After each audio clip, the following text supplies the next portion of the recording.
महाभारत और भागवत गीता की है लोक कथाओं में भी इस कहानी का जिक्र मिलता है। एक कौवे की गरुड़ से दोस्ती हो गई। दोनों काफी समय साथ गुजारते थे।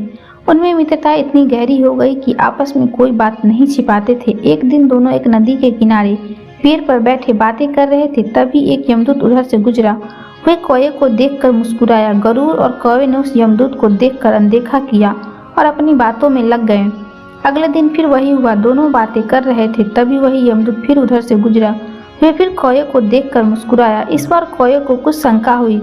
उसने गरुड़ से कहा कि ये यमदूत मुझे कल भी देखकर मुस्कुराया था और आज भी वैसे ही मुस्कुराया। कुछ गड़बड़ है। हो सकता है मेरी मृत्यु आने वाली है। गरुड़ ने उसे समझाया कि ऐसा कुछ नहीं है, ये एक संयोग भी हो सकता है। तुम चिंता मत करो।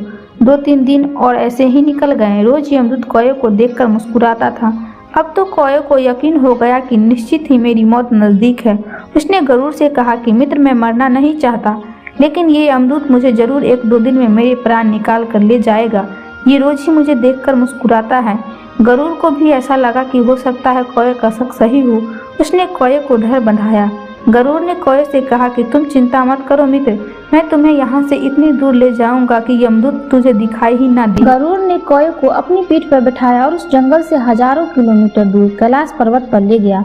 दोनों को अब ये डर नहीं रहा कि यहाँ कोई उन्हें परेशान कर सकता है। लेकिन वो जैसे ही कैलाश पर्वत पर पहुंचकर एक गुफा तक पहुंचे, वहाँ वो यमदूत पहले से ही मौजूद था। उसने कौवे को देखते ही उस पर पासा फेंक कर उसके प्राण निकाल लिए। गरुड़ देखता रह गया। उसने यमदूत से पूछा, तुमने इसे मारा क्यों? यमदूत ने कहा कि इसकी मौत इसी समय लिखी थी, इसीलिए इसके प्राण निकाल लिए। गरुड़ ने फिर पूछा, तो फिर तुम इसे उस जंगल में देखकर मुस्कुराते क्यों थे? इसे मारना ही था तो वहीं मार देते। यमदूत ने जवाब दिया, इसकी मौत कैलाश पर्वत पर ही लिखी, लेकिन 4-5 दिन पहले इसे इस जंगल में देखकर मुझे ये आश्चर्य हो रहा था कि ये इतने कम समय में वहां पहुंचेगा कैसे, क्योंकि इसके पंख भी छोटे हैं और ये लंबी उड़ान भी नहीं भर सकता, तो हजारों योजन दूर कैलाश तक ये पहुंचेगा। यही सोचकर मैं रोज मुस्कुराकर गुजर जाया करता था। लेकिन भाग्य देखो, तुम इसके परम मित्र ही इसे यहाँ तक इतने कम समय में ले आए। तो दोस्तों, इस कहानी से हमें यही सीख मिलती है कि जीवन और मृत्यु भाग्य की बात है। इसे कभी भी छिपाया या बचाया नहीं जा सकता। जब तक जिंदगी है तब तक आपको कोई मार नहीं सकता, लेकिन अगर मृत्यु निकट हो तो कोई कोशिश करके आपको बचा नहीं सकता।